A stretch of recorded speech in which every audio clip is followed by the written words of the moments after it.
आज हम श्री कृष्ण भगवान के कुछ अनमोल विचारों को आपको सुनाना चाहते हैं। भगवान श्री कृष्ण की कृपा हमारे सभी दर्शकों को मिले, सभी की हर मनोकामना पूरी हो। तो चलिए शुरू करते हैं। माधव कहते हैं, किसी जीव को कष्ट देकर आप मुझे खुश नहीं देख सकते हो।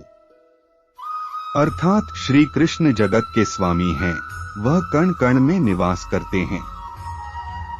छोटे से छोटे जीव के हृदय में ईश्वर का वास होता है। उस जीव को कष्ट का अनुभव होना ईश्वर को कष्ट का अनुभव कराता है। अर्थात किसी जीव को कष्ट देकर अपने ईश्वर को खुश कैसे देख सकते हैं। बुराई तो तुम्हें हजारों की भीड़ में भी तुम्हें ढूंढ लेगी। ठीक उसी प्रकार जैसे गायों की झुंड में बछड़ा अपने मां को ढूंढ लेता है, परंतु जो बंसी वाले को दिल से मानता है वह बुराई में भी अच्छाई को ढूंढ लेता है। दुष्ट लोग अगर समझाने मात्र से समझ जाते तो यकीन मानो महाभारत कभी ना होता। अर्थात जो दुष्ट लोग होते हैं वह कठोरता से ही मानते हैं, उनको समझाने के लिए कठोर व्यवहार करना आवश्यक है। अगर समझाने मात्र से दुष्ट समझ जाते तो बांसुरी बजाने वाला कभी महाभारत नहीं होने देता।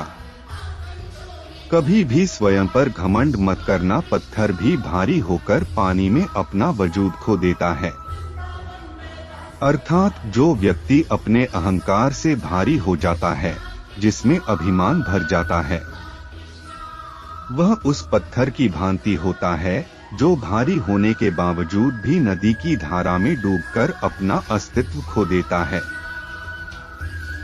जिस व्यक्ति के पास संतुष्टि नहीं है, उसे कितना भी मिल जाए वह असंतुष्ट ही रहेगा। अर्थात जिस व्यक्ति के पास संपूर्ण धन दौलत, ऐश्वर्य, वैभव सब है मगर संतुष्टि नहीं है, उस धन दौलत का कोई अर्थ नहीं। वह सदैव असंतुष्ट की स्थिति में ही रहता है। जिसके पास संतुष्टि है वह थोड़े में भी संतुष्ट रहता है। जो अपने मन पर नियंत्रण नहीं रखता वह स्वयं का धीरे धीरे शत्रु बनता जाता है।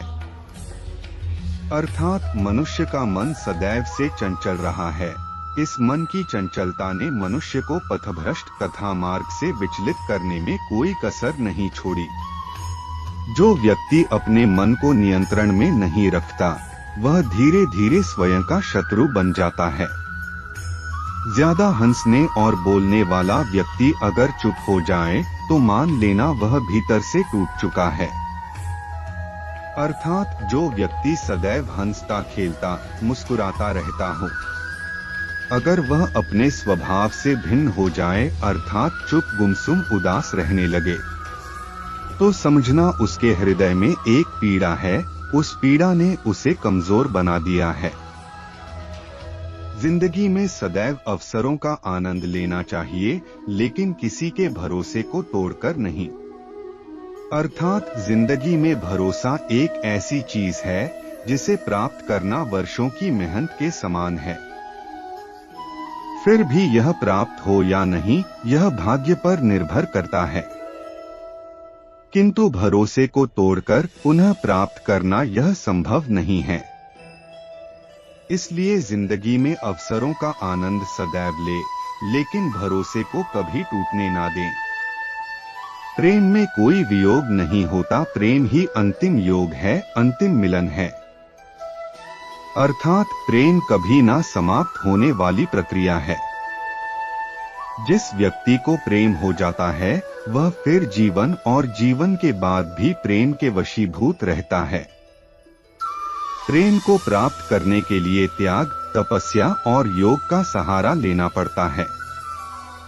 वह दिन मत दिखाना कान्हा कि हमें खुद पर गुरूर हो जाए, रखना अपने दिल में इस तरह कि जीवन सफल हो जाए। अर्थात जो कृष्ण का दास हो जाता है वह अपने आराध्य से ऐसे दिन ना दिखाने की कामना करता है जिससे उसमें कभी गुरूर आ जाए। वह तो अपने कृष्ण का सेवक बनकर ही जीवन सफल बनाना चाहता है। जो हुआ अच्छा हुआ, जो होगा अच्छा होगा।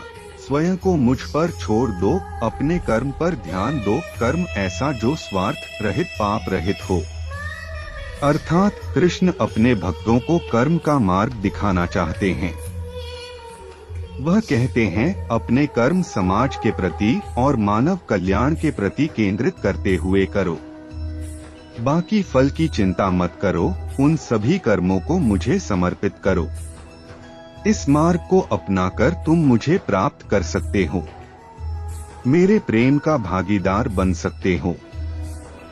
इसी के साथ जाने से पहले हम अपने दर्शकों को सादर पूर्ण निवेदन करते हैं कि अगर हमारा वीडियो आपको अच्छा लगा हो, एक लाइक और सब्सक्राइब जरूर कर दीजिए।